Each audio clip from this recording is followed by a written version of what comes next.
আগে ও সুস্থ হোক, তারপর যেখানে যাওয়ার সেখানে যাবি তুই। দাঁড়ান দাঁড়ান, কোথায় যাচ্ছেন আপনি?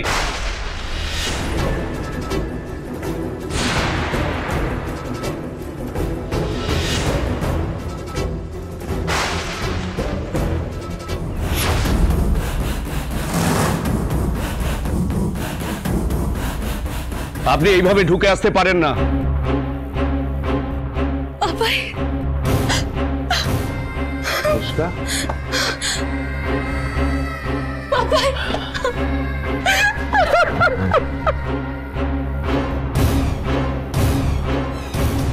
কি হয়েছে? হ্যাঁ, কি হয়েছে তো? আমি এখানে থাকতে চাই না বাবা, আমি থাকতে চাই না এখানে। কেন? তুই তো এখানে ভালোই ছিলি। না না না না, আমি ভালো নেই। তুমি প্লিজ আমাদেরকে এখান থেকে নিয়ে যাও প্লিজ। তুমি জানো ওরা কি করেছে? আমার এই নিউবর্ন বেবিটাকে ওই রূপা আলমারির মধ্যে বন্ধ করে রেখেছে। আমি খুব ভয় পেয়ে গেছিলাম। তোর যে জিনিসপত্র আছে গুছিয়ে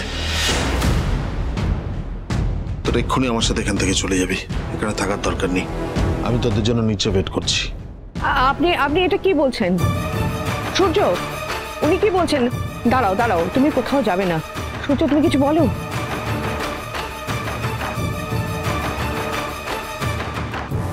মা, রূপা সত্যি কিছু করেনি। আমি জানি মা, আমার সোনার রূপা এরকম কিচ্ছু করতে পারে না, আমি জানি সেটা।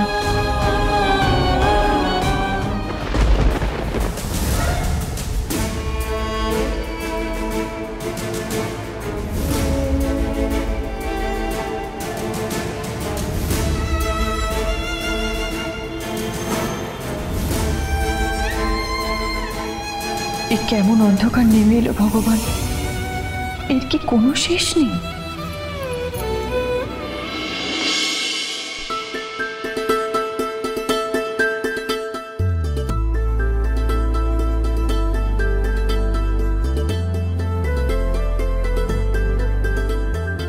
দাদা, তুমি হঠাৎ মন্দিরে এলে? পুজো দেবে নাকি? কেন বলো তো? না মানে যতদূর আমার মনে পড়ছে তুমি তো পুজো টুজো এসব করো না। পুজো টুজো এসব করি না ঠিকই, কিন্তু মন খোলা হাসি এবং প্রাণ ভরা নিঃশ্বাসের সাথে এটা বিশ্বাস করি যে আমাদের সকলের মাথার উপরে কেউ একজন আছেন।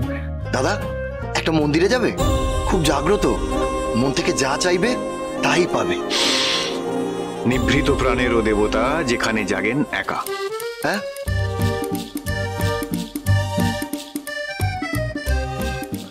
HS fail. আরে এটা রবি ঠাকুরের লেখা। ও, আমার কাছে তো উনি মানে কুমোরপাড়ার গরুর গাড়ি বোঝাই করা কলসি হাড়ি। গাড়ি চালায় বংশীবদন, সঙ্গে যে যায় ভাগ্নে মদন। আজকে এই মন্দিরে আসার একটা স্পেশাল কারণ আছে জানো তো? হ্যাঁ, কিরকম? তার সঙ্গে আমার শেষ দেখা এখানেই হয়েছিল। তার মানে দীপা ম্যামের সঙ্গে তোমার আবার দেখা হবে। দেখো, আমার মন বলছে। এত বছর পর খুঁজছি, সামনাসামনি দেখা হলে সে আমায় চিনতে পারবে কি? কেন? আরে ভাই, 1-2 বছরের তো কথা নয়, গোটা 20টা বছর। তখন সে সবে মাধ্যমিক দেবে, আর আমি এইচএস পাশ করে হুশ করে বিদেশ চলে গেলাম পড়তে। তখনকার গেটআপ এখনকার গেটআপে আকাশ পাতাল ফারাক। আরে মাঝে মাঝে ছোটবেলার ছবি দেখলে আমি তো নিজেই ছিটকে যাই। তোমার কি হলো? বেশ তো ঝলমলে আকাশের মতন মুখটা ছিল, আবার মেঘ ডেকে আনলে কেন? তার মানে তো ম্যাম তোমার থেকে বেশি ছোট নয়। হ্যাঁ তো? তাহলে এতদিনে বিয়ে শাদী হয়ে গিয়ে বাচ্চা কাচ্চাও হয়ে গেছে। এখন শ্বশুর শাশুড়ি বাচ্চা কাচ্চা বর নিয়ে ভরা সংসার। বলছো কি যে হবে। সে সুখী থাকলে আমিও সুখী। তবে কোনো কারণে যদি জানতে পারি সে ভালো নেই, তাহলে আমি সব শেষ করে দেব। ওর জন্য আমি সব করতে পারি, সব।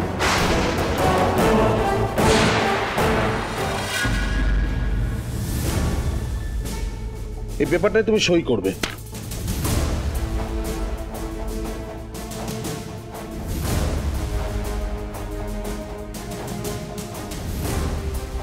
আর ওই মেয়েটাকে এখান থেকে চলে যেতে হবে।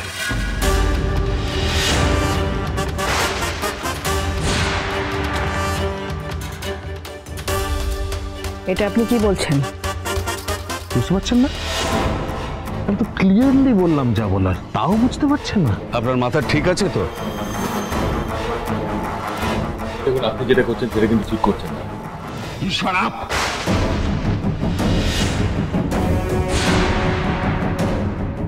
তুমি এর মধ্যে একটা কথাও বলবে না, একটা কথা বলার মতো জায়গায় নেই তুমি। আপনিও কিন্তু এই ধরনের কথা বলার জায়গাতে নেই। হ্যাঁ, এগুলো মাথায় রাখুন আর একটু বুঝে শুনে কথা বলুন। পালক, দেখুন, আপনি যেটা বলছেন না বুঝে বলছেন, একটু বুঝুন, একটু বোঝার চেষ্টা করুন। আচ্ছা, আমি না বুঝে বলছি, তাই তো? তো বেশ, তুমি আমি বোঝা, আর বোঝাও, তুমি কি বোঝাতে চাও বলো, বলো।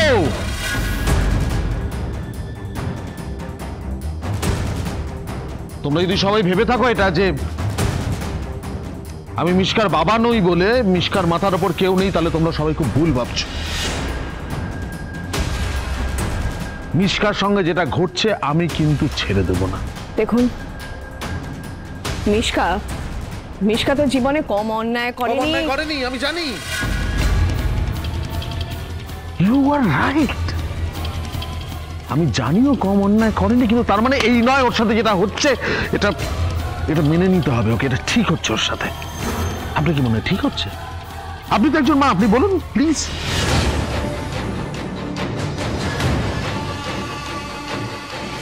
আপনারাই তো ওকে নিয়ে এসেছিলেন এখানে,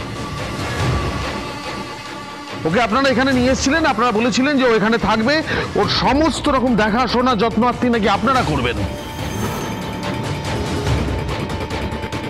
একজন মায়ের শারীরিক যত্ন নেওয়াটাই কি যত্ন? সেটাই সব?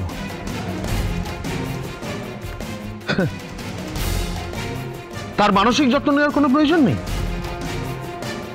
সেটাও তো প্রয়োজন আছে নাকি? আমার মিশকার যদি একচুলও কষ্ট হয়, সেটা আমার কষ্ট দেয়, আমি সেটা মানতে পারি না। আমি কিন্তু আপনাদের কাউকে ছাড়বো না, এটা বলে দিলাম। আচ্ছা, আপনি কি আমাদের থ্রেট দিচ্ছেন? আপনার ওই মেয়েটাকে কি বলবো মিশকা? জয়, চুপ করে থাকো। হ্যাঁ, একটা কথা বলবে না, তুমি একটা কথা বলার মতো কেউ নও, so please shut up.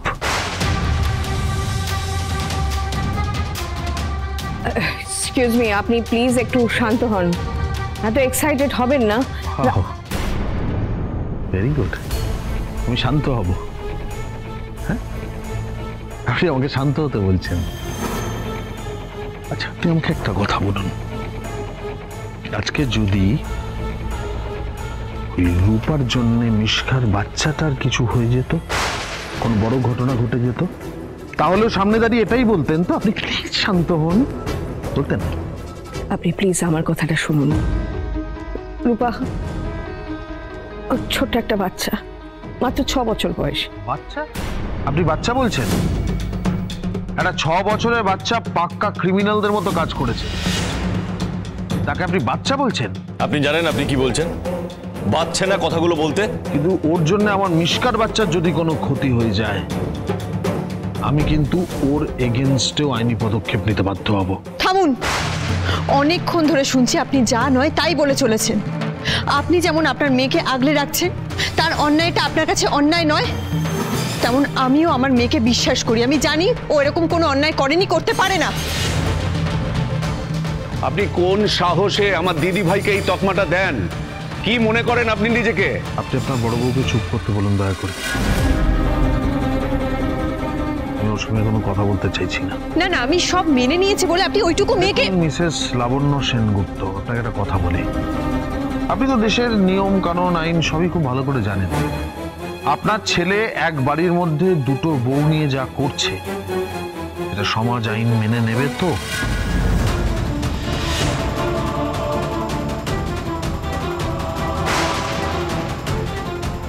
Minute, আপনি দু বৌমা বলতে কাকে বোঝাচ্ছেন? হ্যাঁ, তুমি কোন জগতে থাকো?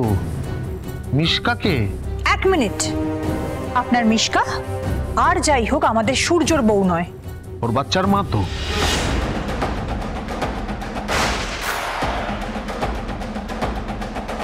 আর একটা কথা বললে আমার থেকে খারাপ কেউ হবে না।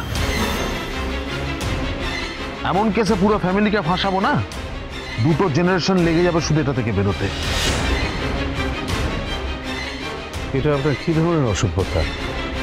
এইভাবে বাড়ি বয়ে এসে হুমকি দিচ্ছেন? এটাকে হুমকি বা ফাঁকা থ্রেড ভাববেন না কেউ। বরং একটা কথা খুব পরিষ্কার করে জেনে নিন, আমার মিশকা যদি ভালো না থাকে আমি কাউকে ভালো থাকতে দেব না, কাউকে না।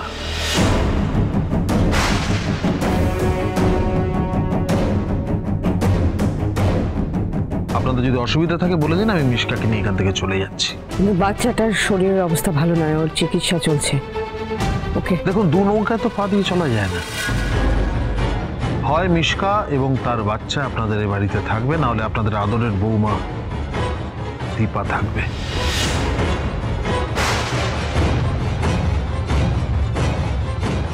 আপনি কাকে বেছে নেবেন সেটা আপনার ব্যাপার।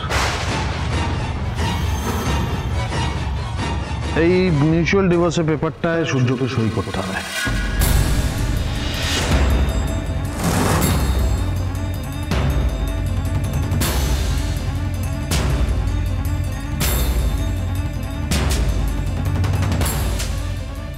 আর এই মেয়েটাকে বরাবরের মতো সূর্যর জীবন থেকে চলে যেতে হবে।